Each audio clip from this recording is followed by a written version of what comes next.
Good Sunday morning. Here is the Orion tiny house from Tiny Shell Homes.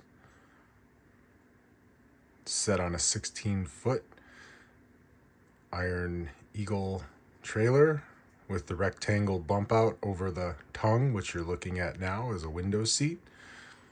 This also works as a desk if you flip it up and you have a seating desk.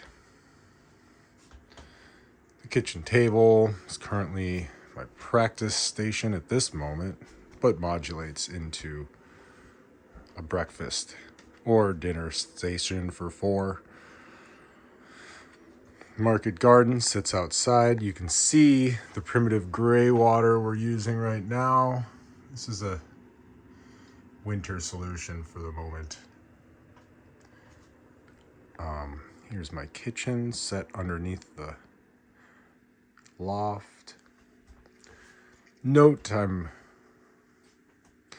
behind on a accent wall painting and casing around all my windows. I'm about to do a custom shelf that sits through here for my induction stove. Sits under here, something to hold my utensils like that. That's just makeshift while I work on prototypes. Spot here for my mugs. Still a lot of designs to be made. Here's the bathroom. Pretty basic. Custom composting toilet. Vented to the outside. Plumbed for liquids. Sawdust dry toilet for compost. This is a cantilevered sink off the back of the 16-foot trailer. This is 3/4 inch tongue and groove flooring set on 1.5 inch aluminum square tube. This is a 36-inch square shower. This is a pocket door for the bathroom. Right. This is our stairway up to a full standing loft. This little custom footboard. The mini split. The in-floor heating, which we have from here all the way into the bathroom. And then there's a pad here. So there's 3 pads total. We'll walk up, check out what's going on in the loft. That's a long, full length drawer for massive storage. That's an ERV from vents.us. Every 90 seconds it alternates in and out. There's a clay core. It's a queen size loft. I'm standing straight up and I'm 6'2". And these lights are really great. Check them out. That's on full. That's on night mode, which I love. They're dimmable. On both modes, they're dimmable. They offer a really nice color of light. Again, up here, there's going to be I'm thinking of putting a shelf along here when I put in the molding around this window. Something to set a cup on. Yeah. I use this as a pull-up bar. This is cedar tongue and groove. My first install of it. We got some interesting little cracks and stuff, but that's what you get when you do it yourself. This is also cedar tongue and groove, a different product than this. This is 5/16. This is 3/4. And then this is also a cedar veneered plywood with, that's 1/4 inch, I believe, over 3/8 inch plywood. That's the sheathing, the structural sheathing directly connected to the studs right behind this. And then there's mineral wool and then 1.5 inches of foam in which I attach LP siding to on the outside. So that's my thermal envelope. Outside I have another porch, and that was just built. This is not heated.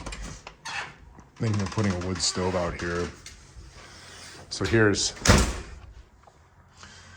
some basic framing. This is a standalone porch.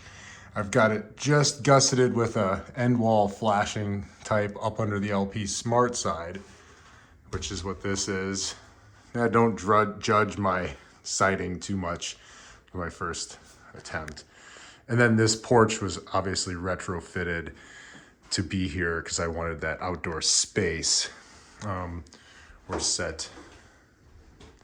Beautiful blue sky today. That's my hydrant house, in which it's all frost protected with the straw around it, and then the heat tape that goes in. It generates just enough heat to keep any frost off my... Except in -12, I shut the hydrant off, the frost protected hydrant.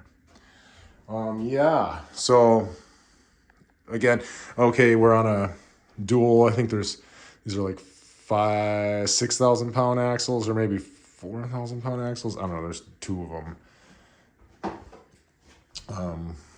Yeah.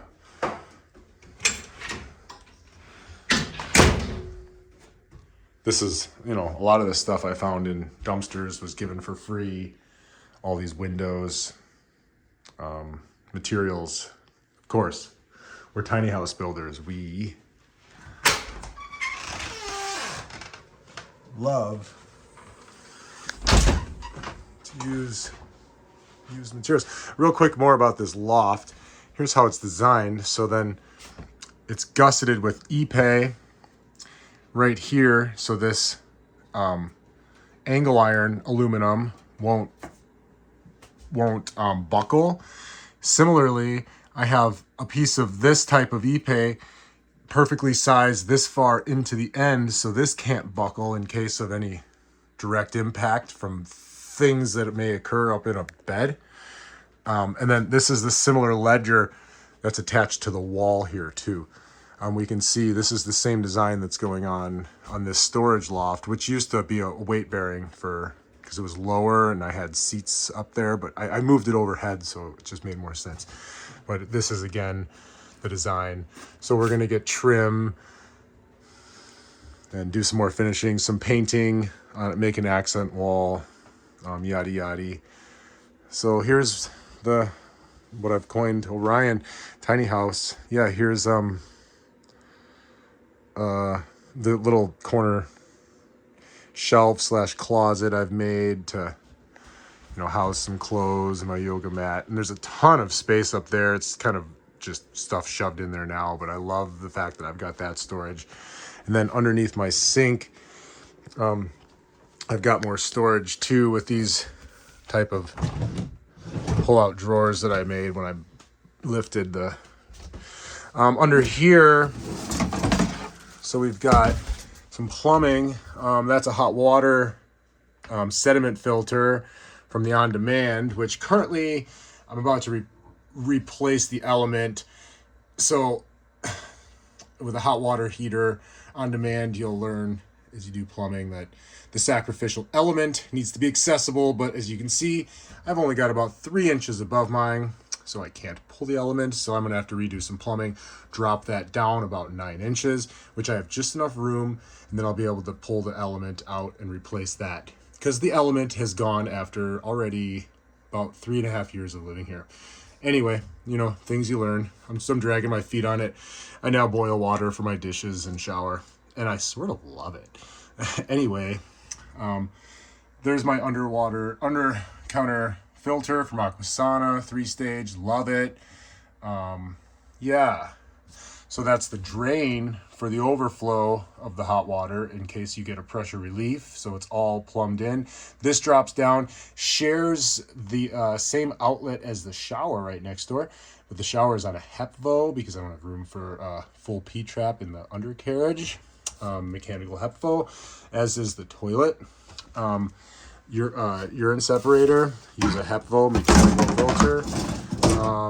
So you get a little of my underworkings there. Let's check out just under here, in case you're all curious. Of course, you need vinegar. Yeah, and that's my out. I've got hot water outside and cold water through a spigot outside. This just gives you a little bit of my cantilever.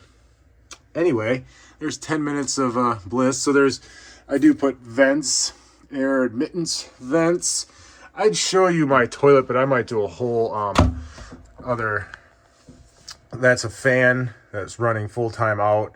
This is the sink that drops down here. And then the urine separator drops into that. And then they share. So that's every time you wash your hands, it kind of rinses that urine down into the gray water, which goes to my garden. I just feel okay about it, you know. There's just tons of garden and it just kind of trenches down towards that, and you know, nutrients for the plants. Well, yeah, here's a little bit of my electric situation. Heated floors on 220. The water heater is on a 40 amp 220 or 240, however you want to look at it. And then you've got like the mini splits, its own dedicated. I got lights on a 15 amp. I've got the bath on a 20 amp, and then another 15 amp on the outlets that go through the loft in the house. Pretty basic setup. And then of course we've got 100 amp service, but I'm bringing in 50 amps from the other building. So, you know, any of you electricians out there understand how that works. I have cut my teeth on electrical, and that's how that works. This is all Ipe trim, Brazilian walnut that I have a friend that hooked it up thanks to Industrial Resources in Colorado. Yeah. Then of course the pull-up bar, I can hang fully on it. I recommend everyone has a pull-up bar in their house. Yeah, cheers.